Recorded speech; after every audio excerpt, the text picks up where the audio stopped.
Eu escolhi como tema para ministração nesta noite, acima de tudo, precisamos buscar a presença de Deus. Não há nada mais importante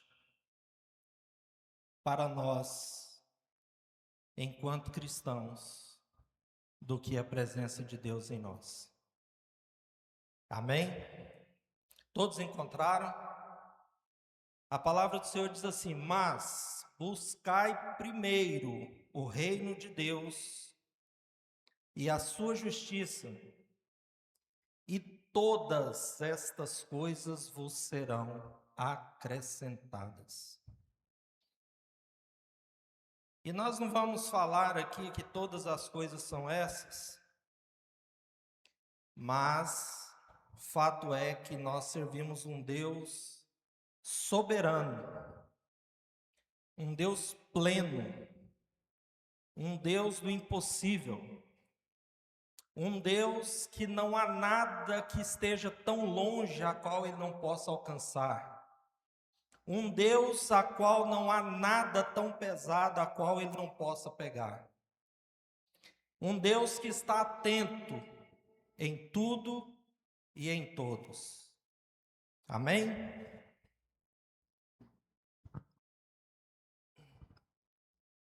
Mas para falarmos sobre isso, não vou pedir para que abra, e eu sei que algumas pessoas anotam, eu vou procurar citar algumas referências, para que depois vocês possam ler e meditar mais profundamente, buscar em Deus a revelação única de Deus para cada um que assim o fizer. Amém? Diante desse texto, irmãos, nós poderíamos afirmar, e eu quero deixar claro para os irmãos, a gente usa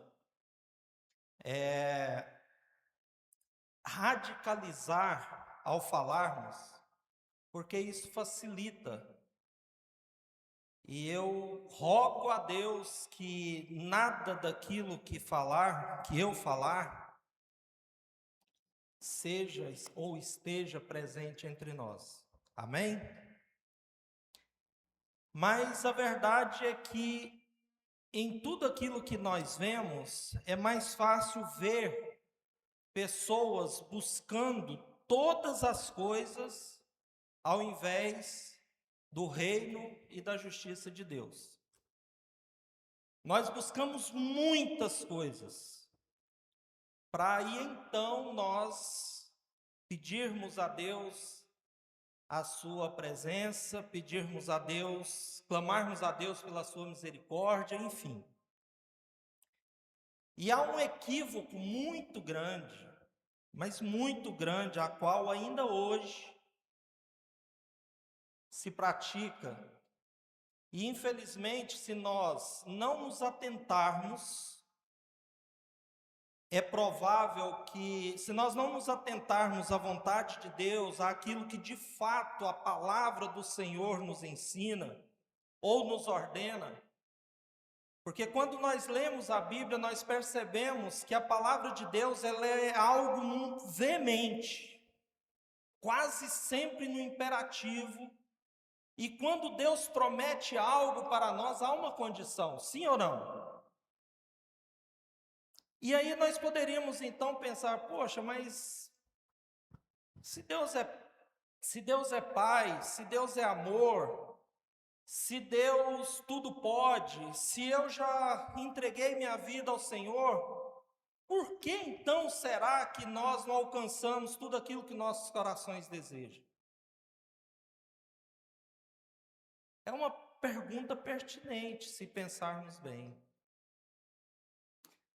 Mas ao longo de toda a Bíblia, quando nós lemos e meditamos e buscamos em Deus, nós vamos perceber que o povo de Deus, em muitos momentos, pereciam justamente porque desviavam-se do caminho do Senhor.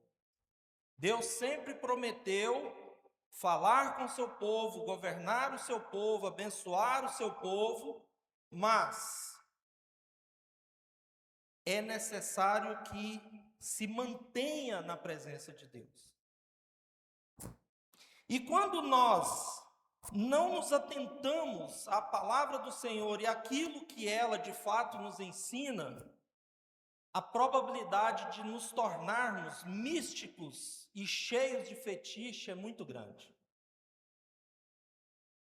E aí é onde nós vemos pessoas agarradas a crucifixos, a Bíblia aberta no salmo tal, e tantas outras coisas as quais não convém falar.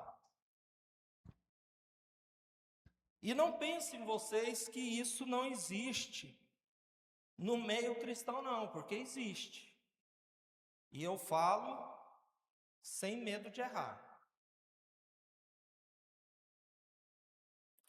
Hoje nós vamos falar de uma história onde fala de duas pessoas distintas acerca dessa busca pela presença de Deus. Nós vamos falar de dois reis. Um é o rei Saul e o outro, rei Davi. Mas ainda para que nós entendamos um pouco mais sobre isso, eu quero dizer aos irmãos que isso não começou com eles. Começou muito antes. Muito antes. A palavra do Senhor vai dizer que Israel ela era governada pelo próprio Deus. Desde o princípio, Deus começou ali falando com o homem, como foi ministrado no louvor. E depois Deus falava ali com os profetas, com os juízes, enfim. Mas fato é que Deus governava o seu povo diretamente. Mas a verdade é que o povo sempre buscou algo visível e palpável. A fé do homem está muito mais naquilo que ele vê, naquilo que ele toca, porque se nós bem pensarmos, de fato Deus é um ser abstrato. E é necessário que haja fé e que essa fé seja genuína para que nós possamos então afirmar que nós vemos Deus. De outra forma, é impossível ver Deus. Se não houver fé, eu digo que se alguém falar para mim que não tem fé e que viu Deus, eu falo que ele está mentindo. Não tem como vermos Deus a não ser pela fé gerada pelo próprio Deus em nossos corações. E aí então, se nós fôssemos citar exemplos, um exemplo hoje para nós seria o trabalho. O trabalho tem sido Deus de muitas pessoas, de muitas pessoas. Muitas pessoas depositam toda a sua fé naquilo que ele faz, na capacidade adquirida, enfim. Mas como eu disse, isso começou muito antes, e cerca de 1050 antes de Cristo, antes de haver reis sobre a terra, houve uma batalha em um lugar chamado Ebenezer, aonde Israel entrou em batalha com os filisteus. E a palavra do Senhor vai dizer que Israel estava perdendo ali aquela batalha e já havia caído cerca de 4.000 homens de Israel. E aí então eles recuam e dizem, por quê? Engraçado, veja bem, a fala deles é mais ou menos essa, eu não estou recitando o versículo completamente, mas eles dizem mais ou menos assim, por que nos feriu o Senhor contra os filisteus? Então eles sabiam que faltava alguma coisa. Eles sabiam que havia algo de errado a qual eles estavam praticando. Não se trata da primeira e nem foi a última batalha de Israel. Mas muitas vezes também, como vamos continuar falando, que nessa batalha ela ocorreu no período dos juízes, aonde quem estava governando Israel era o sacerdote Eli. E a palavra do Senhor diz que ele tinha 2 filhos e que a arca da aliança estava sob o seu poder. Vamos dizer que ele era guardião da arca. E se nós fôssemos falar sobre a arca da aliança, nós teríamos uma história muito longa e por isso eu não citei aqui. Mas a verdade é que a arca da aliança, ela representa a presença de Deus. E aí então nós poderíamos falar o seguinte, fazer a seguinte pergunta. Porque nós falamos sobre idolatria, falamos de um outro Deus, enfim. Mas não seria então idolatria adorar a arca? Não. Eu vou falar mais rápido porque para não perdermos tempo. Não. Sabe por quê, irmãos? Porque a arca foi uma ordenança de Deus, a construção da arca foi o próprio Deus que ordenou. E dentro dessa arca havia 3 itens, que eram as tábuas do concerto, o maná que desceu do céu e a vara de Arão que floresceu.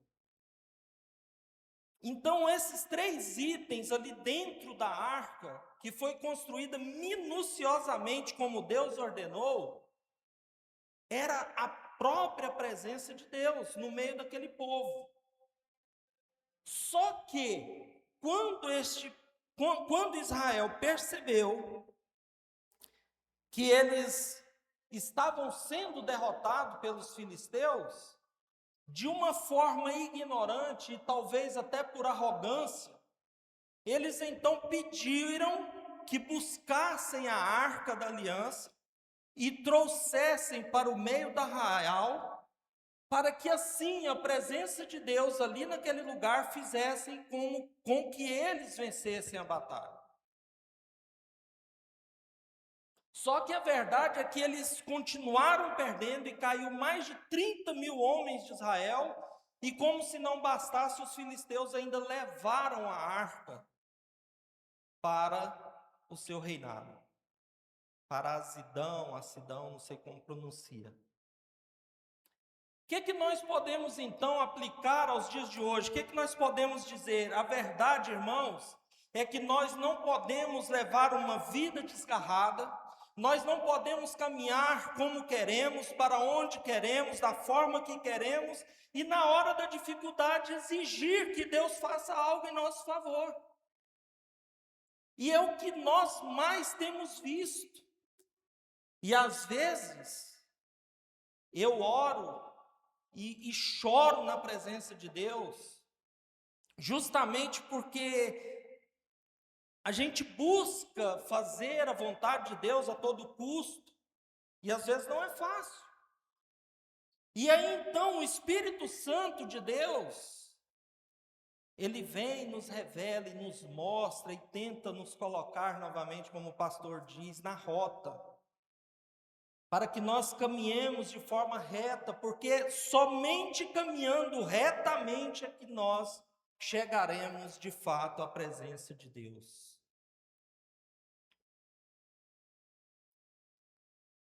Então, o que nós podemos entender, eu falei das referências e nem falei. Essa batalha ela ocorreu, ela está em 1 Samuel 1, 9 ao 28. Israel foi derrotado pelos filisteus, está em 1 Samuel 4, do 1 ao 11. E além da derrota, Israel viu os filisteus levarem a arca da aliança. Está em 1 Samuel 5, 1. Os filisteus pensavam que a arca era um ídolo, era o poder de Deus. Isso está descrito em 1 Samuel 4, 7 e 8. E com isso, ao levarem a arca, eles queriam humilhar não só Israel, como também o Deus de Israel. Só que a verdade, irmãos, é que independente da minha vida, independente do que eu faça, de Deus não se zomba. Com Deus ninguém pode brincar. E aí o que acontece então? A arca, a presença de Deus, trouxe ou levou julgamento aos filisteus. Eles pegaram a arca da aliança e colocaram no templo de Dagon ou de Dagon, também não sei pronunciar. Como está em português, eu creio que é Dagon, que não tem acento. E aí então, de repente, quando eles vão ver, o Deus deles lá, Dagon, estava caído. E no outro dia estava decapitado, cortado tanto a cabeça como as mãos. Isso nós vamos ver em 1 Samuel 5, do 6 ao 12. E depois houve pestes e tumores, né, que afligiram os filisteus. Ou seja, a arca mostrou que Deus é soberano. Deus, ele é de fato todo-poderoso. Então, os filisteus reconhecem o seu erro, reconhecem a soberania de Deus, embora eles não se convertam, mas eles, tira essa arca daqui e devolve a arca ao povo de Israel, que aí então ela vai para Kiriat Jearim. E aí nós podemos então afirmar que a arca ela foi levada à batalha por Israel, como eu falei, por arrogância, e tomada pelos filisteus por ambição. Mas Deus usou tudo isso para mostrar o seu poder. Amém? E uma referência que prova que a arca não é um ídolo, lá em Deuteronômio capítulo 4, versículo 15 ao 19. Meus irmãos, isso é para vocês entenderem sobre a presença de Deus. Agora eu gostaria, como eu falei, nós vamos falar de 2 reis, ou de 2 reinados. A palavra do Senhor vai dizer que a Arca da Aliança ela ficou cerca de 7 meses com os filisteus.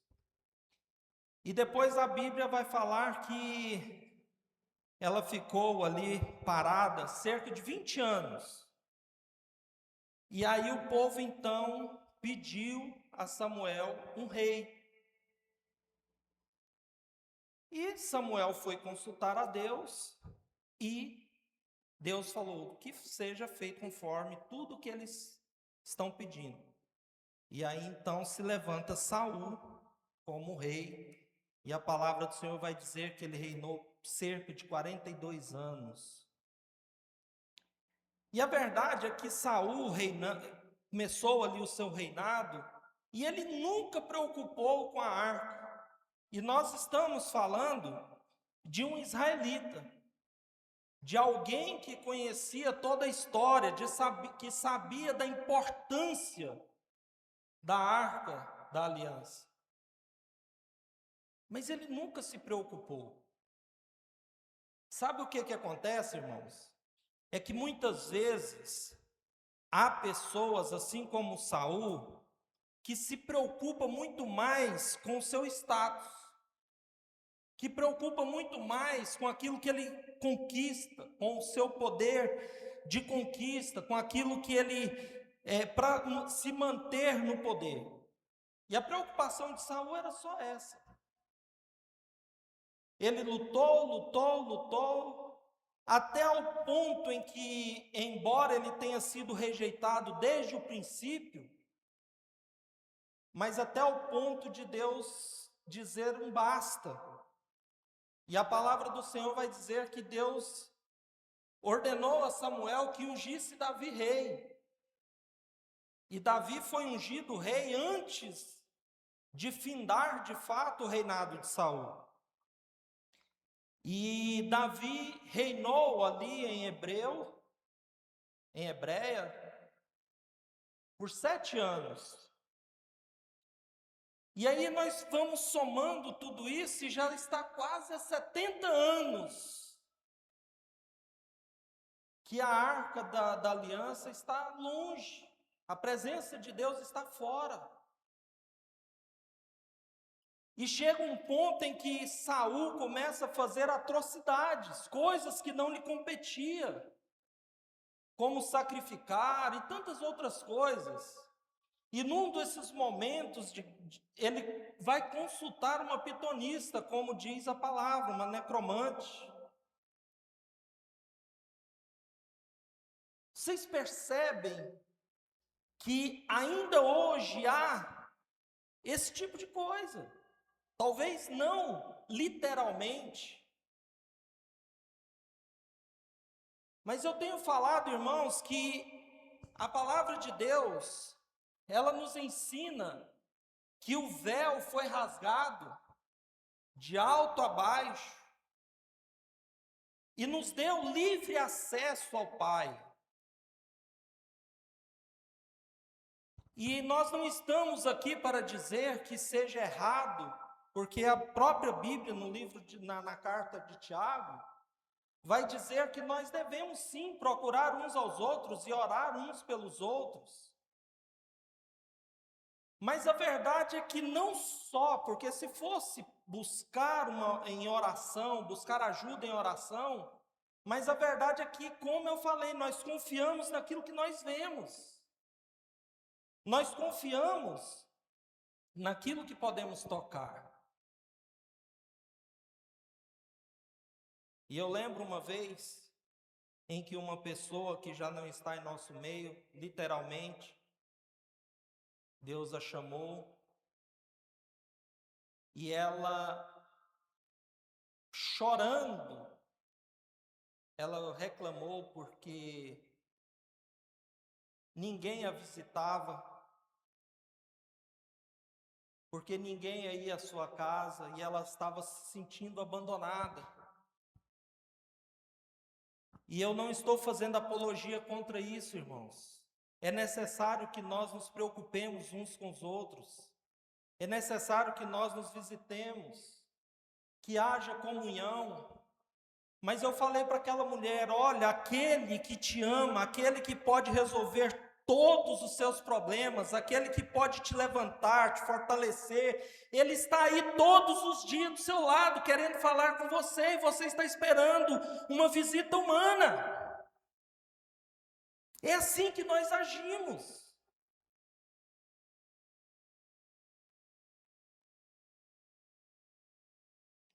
Saul tinha tudo para se converter, para buscar a arca, para buscar a presença para próximo dele, para fazer as coisas conforme a palavra, conforme a lei ordenava.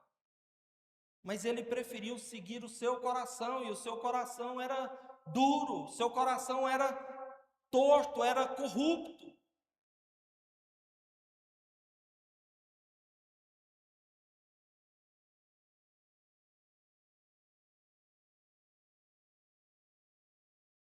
E aí então a Bíblia vai dizer que o povo aclama para que Davi reine sobre eles. E aí então Davi é levantado rei. A primeira coisa que Davi faz, segundo a Bíblia diz, é que ele ordenou, ele procurou saber aonde estava a arca, e ordenou que fossem buscar a arca. Você sabe o que acontece, irmãos? Davi entendia que é impossível fazer algo para Deus sem a presença dele próprio. A verdade é que não tem como, irmãos, nós fazermos algo para Deus se a presença dele não estiver em nós. Mas não devemos nos enganar, porque a palavra de Deus, Jesus, tem uma passagem no Novo Testamento, ou seja, o próprio Jesus, ele diz assim: naquele dia, muitos me dirão: Senhor, em teu nome eu fiz isso, fiz aquilo, profetizamos, curamos enfermos.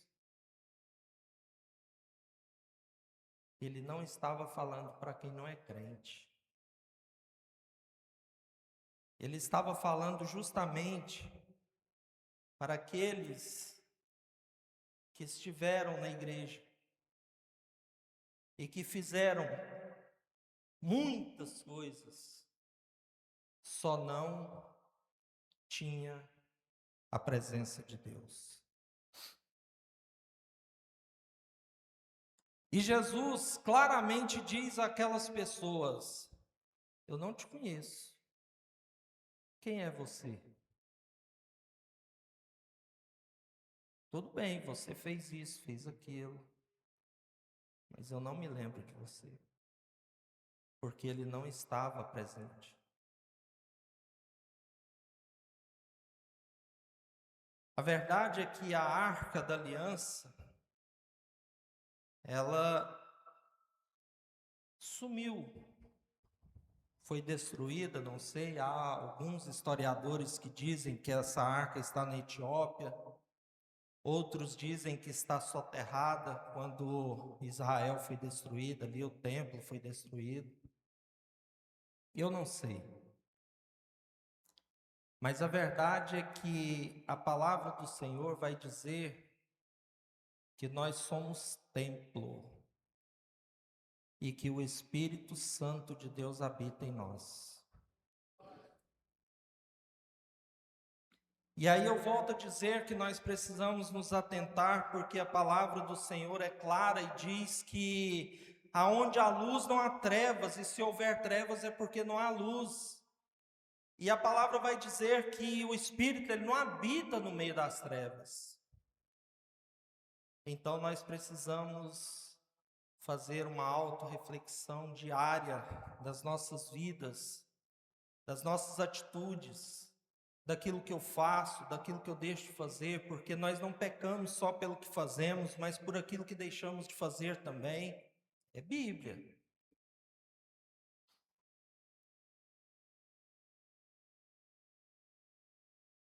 Para que, de fato, o Espírito Santo esteja em nós, porque quando o Espírito Santo habita em nós, quando ele de fato está em nós não vamos fazer o que é errado. Eu lembro de uma ministração que o pastor falou que ele nos avisa. Ninguém está isento dos pensamentos. A palavra do Senhor, ela diz que os pássaros podem sobrevoar sobre a cabeça, sim ou não? Mas nós não podemos é deixar que façam ninhos. Ou seja, que tais pensamentos gerem em nós algo que seja contrário à vontade de Deus. Mas a verdade é que nós seremos alertados sempre.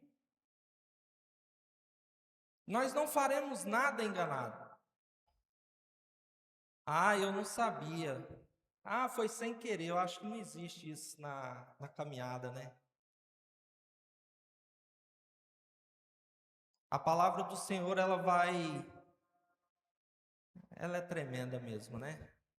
Porque a palavra do Senhor diz que o pecado ele é gerado. Ele não acontece por acaso.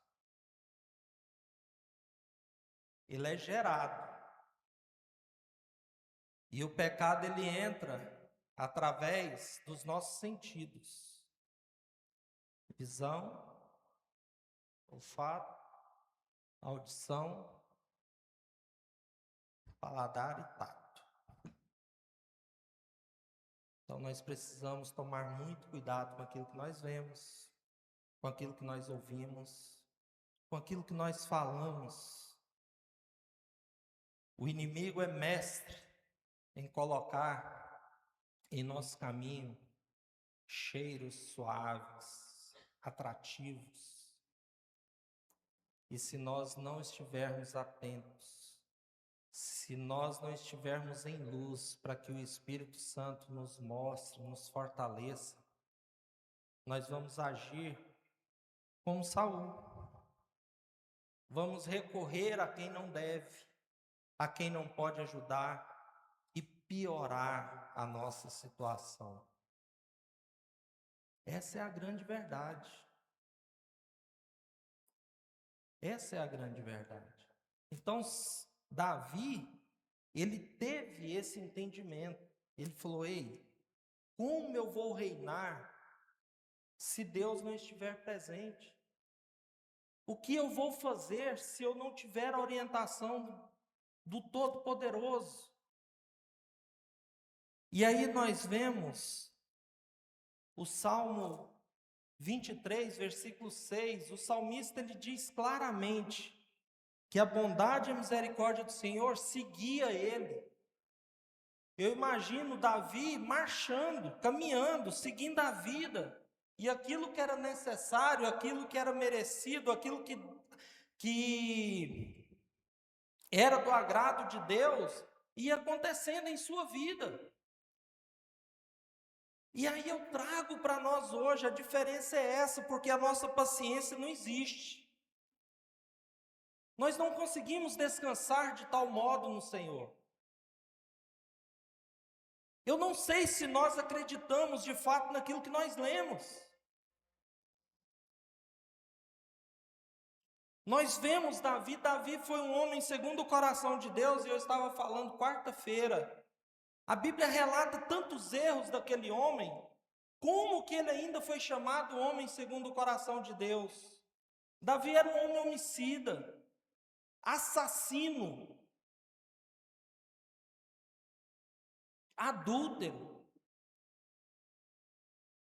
Mas a Bíblia, eu tenho certeza que se ele tivesse repetido um sequer dos seus pecados, eu acredito que a Bíblia teria relatado. Nós não vemos ele repetir nenhum, o que nós vemos é ele se arrepender e dizer para Deus, com toda sinceridade, de que ele estava arrependido. E vamos já finalizar, eu não poderia deixar de citar o Salmo 51, para que nós entendamos de fato a diferença entre Saul e Davi.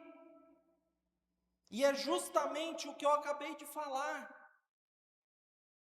Porque Davi, em todos os seus erros, ele se prostrava diante de Deus e aceitava a correção de Deus. Mas de tudo que pudesse acontecer com ele, tinha um pedido que ele sempre falava: Senhor, não retire de mim o teu espírito. Porque, irmãos, se o Senhor tirar de nós o espírito, acabou. E eu não estou falando de morrer, não. Acabou a nossa caminhada. Nós não podemos servir a Deus sem a presença do Espírito Santo. A verdade é essa. Eu vou ler bem rapidamente. Davi diz assim, tem misericórdia, a partir do 1, tem misericórdia de mim, ó Deus, segundo a tua benignidade. Apaga as minhas transgressões, segundo a multidão das tuas misericórdias. Lava-me completamente da minha iniquidade e purifica-me do meu pecado, porque eu conheço as minhas transgressões e o meu pecado está sempre diante de mim. Contra ti somente pequei e fiz o que a teus olhos é mal, para que sejas justificado quando falares, puro quando julgares. Eis que em iniquidade fui formado, e em pecado me concebeu minha mãe. Eis que amas a verdade no íntimo, e no oculto me fazes conhecer a sabedoria. Purifica-me com hisopo, e ficarei puro. Lava-me e ficarei mais alvo do que a neve. Faze-me ouvir júbilo e alegria, para que gozem os ossos que tu quebraste. Esconde a tua face dos meus pecados e apaga todas as minhas iniquidades. Cria em mim, ó Deus, um coração puro e renova em mim um espírito reto. Não me lances fora da tua presença e não retires de mim o teu Espírito Santo. Olha só que oração linda. E muitas vezes nós erramos e achamos que é normal. Não tem nada a ver, é o que nós mais temos ouvido ultimamente. Tudo que as pessoas falam, não tem nada a ver não. Não tem nada a ver não. Tem, meus irmãos. Eu não quero justificar erro, mas a verdade é que nós nunca seremos perfeitos sobre essa terra. Eu já disse isso aqui. Mas é necessário que nós busquemos essa perfeição com muito afinco. É necessário que nós gastemos nossa energia, investamos nosso tempo na busca ao Senhor, para que nós possamos então estar sempre buscando essa perfeição. Esta é a forma, eu creio, a qual nós naquele dia ouviremos Jesus dizer: vinde, bendito de meu Pai, para o reino que está preparado desde a eternidade para os santos.